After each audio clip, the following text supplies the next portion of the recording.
What does it really take to build a leader? Well, it takes the exact same thing that it takes to build anything extraordinary: intention, investment, and the courage to build something before you've seen the finished product. And that's exactly what's happening right here at Oral Roberts University. Welcome to the construction site for the David and Barbara Green Center for Global Leadership. What you're looking at isn't just steel and concrete, but it's the infrastructure for global transformation. Every space in the center was designed with that mission in mind.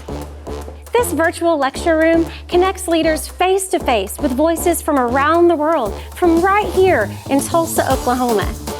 The Green Engagement Museum is an interactive and immersive space that honors the faith and legacy of David and Barbara Green. And finally, our large lecture hall where leadership comes to life in real time.